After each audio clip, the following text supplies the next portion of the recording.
नमस्कार। आकाशवाणी से विश्व दर्पण के साथ मैं विशाल शर्मा।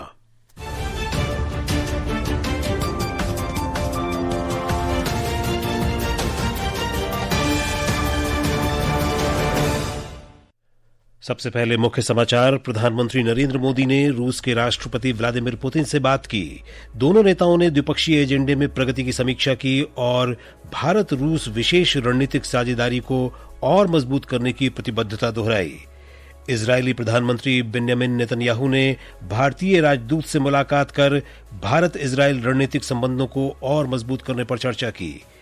चीन में ग्वांगझोउ में वर्षा के बाद भूस्खलन के कारण 7 लोगों की मौत और पाकिस्तान ने बलूचिस्तान में मोबाइल फोन डेटा सेवाओं को 3 हफ्ते के लिए निलंबित किया। समाचार विस्तार से। प्रधानमंत्री नरेंद्र मोदी ने रूस के राष्ट्रपति व्लादिमीर पुतिन से विस्तृत बातचीत की है। श्री पुतिन ने प्रधानमंत्री मोदी को यूक्रेन से संबंधित ताजा घटनाक्रम से अवगत कराया। एक रिपोर्ट।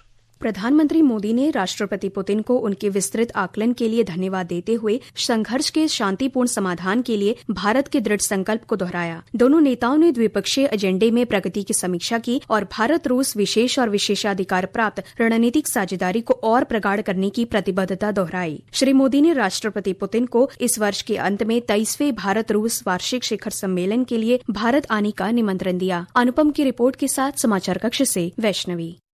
उधर चीन ने 31 अगस्त से 1 सितंबर तक तियानजिन में शंघाई सहयोग संगठन एससीओ शिखर सम्मेलन में भागीदारी करने के लिए प्रधानमंत्री नरेंद्र मोदी के आगामी दौरे का स्वागत किया है। चीन के विदेश मंत्रालय के प्रवक्ता गुओ चियाकुन ने कहा कि इस शिखर सम्मेलन में एकजुटता और मित्रता का समागम होगा। इसमें 20 से अधिक देश भागीदारी करेंगे। इजरायल के प्रधानमंत्री बेंजामिन नेतन्याहू ने इजरायल में भारत के राजदूत जेपी सिंह से मुलाकात की है। उन्होंने भारत इजरायल के बीच बढ़ती रणनीतिक साझेदारी को और मजबूत करने के उपायों पर चर्चा की। ज्यादा जानकारी दे रही हैं समाचार कक्ष से हमारी सहयोगी। एक सोशल मीडिया पोस्ट में प्रधानमंत्री नेतन्याहू ने कहा कि बैठक में सहयोग को मजबूत करने और विस्तार देने पर ध्यान केंद्रित किया गया। प्रधानमंत्री नेतन्याहू भारतीय पत्रकारों के साथ एक संवाद सत्र में भी शामिल हुए, जिसमें उन्होंने द्विपक्षीय संबंधों और क्षेत्रीय विकास पर कई प्रश्नों के उत्तर दिए। भारतीय राजदूत श्री सिंह ने प्रधानमंत्री नेतन्याहू को प्रधानमंत्री नरेंद्र मोदी की ओर से शुभकामनाएं दी और भारत तथा इजरायल के बीच द्विपक्षीय संबंधों को और मजबूत करने का आश्वासन दिया। विश्व दर्पण के लिए समाचार कक्ष से करिश्मा राय। अमरीकी प्रतिनिधि सभा की विदेश मामलों की समिति के डेमोक्रेट सदस्यों ने आज चेतावनी दी कि राष्ट्रपति डोनाल्ड ट्रंप के कदम अमरीका भारत संबंधों के लिए खतरा हैं। अमरीकी प्रतिनिधि ग्रेगरी मीक्स ने कहा कि किसी भी चिंता का समाधान सम्मानजनक तरीके से किया जाना चाहिए। एक रिपोर्ट। प्रतिनिधि सभा की विदेश मामलों की समिति के डेमोक्रेट सदस्यों ने एक सोशल मीडिया पोस्ट में कहा कि ट्रंप का नवीनतम टैरिफ अमेरिका भारत साझेदारी, गहरे रणनीतिक, आर्थिक और लोगों के बीच संबंधों को मजबूत बनाने के लिए वर्षों से किए गए सावधानी पूर्वक प्रयासों को खतरे में डालता है। इससे पहले ट्रंप ने कहा था कि जब तक टैरिफ विवाद का समाधान नहीं हो जाता तब तक भारत के साथ कोई व्यापार वार्ता नहीं होगी। ये बात उनके प्रशासन द्वारा भारतीय आयातों पर टैरिफ को दोगुना करने के फैसले के बाद कही गई थी। विश्व दर्पण के लिए शक्ति सिंह। अमेरिका के साथ रक्षा खरीद से संबंधित वार्ता को भारत द्वारा रोके जाने का दावा करने वाली खबरों को रक्षा मंत्रालय ने आज खारिज कर दिया। मंत्रालय ने एक वक्तव्य में कहा कि ये खबरें भ्रामक और झूठी हैं। मंत्रालय का कहना है कि खरीद के विभिन्न मामलों को मौजूदा प्रक्रियाओं के अनुसार आगे बढ़ाया जा रहा है। आकाशवाणी से इस समय आप सुन रहे हैं विश्व दर्पण। पूरे गाजा पर कब्जा करने के इजरायल के फैसले पर गहरी चिंता व्यक्त करते हुए पुर्तगाल सरकार ने आज ये योजना स्थगित करने और संघर्ष विराम तुरंत लागू करने का आग्रह किया। पुर्तगाल सरकार ने इजरायल की नई योजना पर गहरी चिंता व्यक्त की है। पुर्तगाल ने कहा कि इजरायल के इस फैसले से संघर्ष विराम की प्रक्रिया पर बुरा असर पड़ेगा और गाजा पट्टी में मानवीय त्रासदी की स्थिति और खराब हो जाएगी। पुर्तगाल के विदेश मंत्रालय ने ये योजना स्थगित करने, बंधकों की रिहाई और गाजा में मानवीय सहायता के तुरंत प्रवेश का आह्वान किया है। इजरायल के सुरक्षा मंत्रिमंडल ने हाल ही में गाजा पट्टी पर कब्जा करने की योजना को स्वीकृति दी थी। प्रधानमंत्री बेंजामिन नेतन्याहू के कार्यालय के बयान में आज ये जानकारी दी गई। ताइवान के रक्षा मंत्रालय ने बताया है कि ताइवान के आसपास के इलाकों में चीन के 57 सैनिक विमान, 6 नौसैनिक जहाज और 4 सरकारी जहाज देखे गए हैं। इनमें से 38 विमानों ने ताइवान जल डमरू मध्य से देश के विभिन्न भागों में प्रवेश किया। रक्षा मंत्रालय के अनुसार ताइवान के समीप पीपुल्स लिबरेशन आर्मी के विमानों ने 47 उड़ानें भरी और उनके साथ नौसैनिक जहाज और चीन का एक सरकारी जहाज ताइवान के आसपास सक्रिय पाए गए। इस दौरान ताइवान के न्याय मंत्रालय के जांच ब्यूरो ने चीन की 16 प्रौद्योगिकी कंपनियों की व्यापक जांच शुरू कर दी है। इन पर सरकारी अनुमति के बिना ताइवान में अवैध रूप से काम करने का आरोप है। एक रिपोर्ट।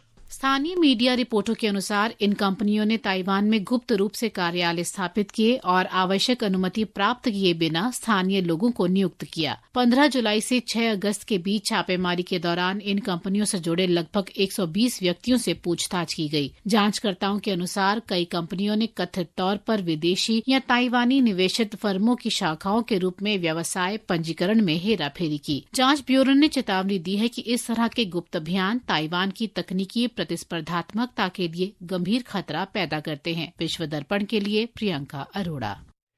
चीन में ग्वांगझोउ के दायुआन गांव में वर्षा के बाद भूस्खलन के कारण 7 लोगों की मौत हो गई है। स्थानीय अधिकारियों ने बताया कि 14 लोग मलबे में फंसे हैं और अनेक घर तबाह हो गए हैं। यह घटना ऐसे समय हुई है जब अगस्त में पूरे चीन में तूफानों और बारिश के साथ बाढ़ की चेतावनी जारी की गई है। इससे मौसम की चरम स्थितियों के बढ़ते प्रभाव और चिंता का पता चलता है। फ्रांस में 75 वर्ष में सबसे भयानक जंगल की आग में पेरिस से भी बड़ा क्षेत्र नष्ट हो गया है। आधिकारिक रिपोर्ट के अनुसार आग दक्षिणी फ्रांस के एक गांव के निकट लगी। इस आग में एक महिला की मृत्यु हो गई और 11 अग्निशमन कर्मियों सहित 13 लोग घायल हो गए। 2 लोगों की स्थिति नाजुक है। आग बुझाने के लिए 2000 से अधिक अग्निशमन कर्मी और 500 वाहन लगाए गए हैं। जापान में एक बड़े राजनीतिक घटनाक्रम में जापान के प्रधानमंत्री शिगेरू इशिबा ने त्यागपत्र देने की मांग खारिज कर दी है। इस बीच लिबरल डेमोक्रेटिक पार्टी की प्रमुख निर्णय लेने वाली समिति ने हाल के चुनाव में पराजय पर चर्चा की। खबरों के अनुसार संसद के दोनों सदनों में लिबरल डेमोक्रेटिक पार्टी के सांसदों की संयुक्त बैठक के बाद यह फैसला किया गया है कि राष्ट्रपति चुनाव कराने के बारे में चुनाव समिति विचार करेगी। 2027 से पहले ये चुनाव होने की संभावना नहीं है। प्रधानमंत्री इशिबा ने कहा है कि वे देश के प्रति अपनी जिम्मेदारी पूरी करेंगे। उन्होंने कहा कि अमेरिका के साथ हाल के शुल्क समझौते के बावजूद देश चुनौती का सामना कर रहा है। पाकिस्तान में अधिकारियों ने अलगाववादी विद्रोहियों के बीच संचार रोकने के लिए दक्षिण पश्चिमी प्रांत बलूचिस्तान में 3 हफ्तों के लिए मोबाइल फोन इंटरनेट सेवाएं निलंबित कर दी हैं। सरकार ने कहा है कि अलगाववादी आतंकवादियों ने हाल के महीनों में पाकिस्तानी सेना पर हमले बढ़ा दिए हैं। अधिकारियों ने बताया कि अफगानिस्तान और ईरान की सीमा से सटे बलूचिस्तान में 85 लाख मोबाइल फोन उपभोक्ता हैं। इस पर पाकिस्तान मानवाधिकार परिषद HRC ने बलूचिस्तान में इंटरनेट और मोबाइल फोन सेवाएं बंद करने के लिए पाकिस्तानी अधिकारियों की निंदा की है और इसे मौलिक मानवाधिकारों का घोर उल्लंघन बताया है।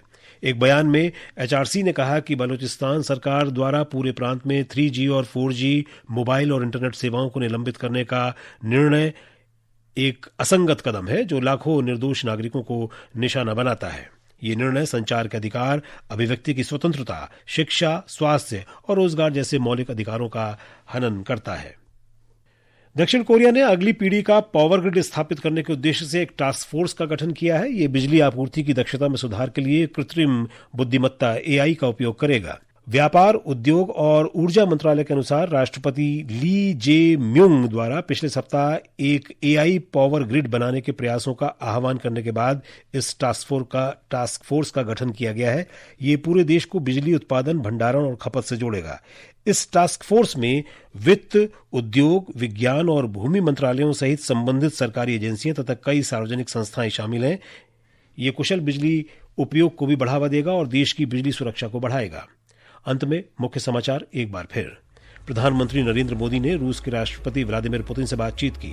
दोनों नेताओं ने द्विपक्षीय एजेंडे में प्रगति की समीक्षा की और भारत रूस विशेष रणनीतिक साझेदारी को और मजबूत करने की प्रतिबद्धता दोहराई। इजरायली प्रधानमंत्री बेंजामिन नेतन्याहू ने भारतीय राजदूत से मुलाकात कर भारत इजरायल रणनीतिक संबंधों को और मजबूत करने पर चर्चा की और पाकिस्तान ने बलूचिस्तान में मोबाइल फोन डेटा सेवाओं को 3 हफ्तों के लिए निलंबित किया। इसके साथ ही विश्व दर्पण का ये अंक समाप्त हुआ। नमस्कार।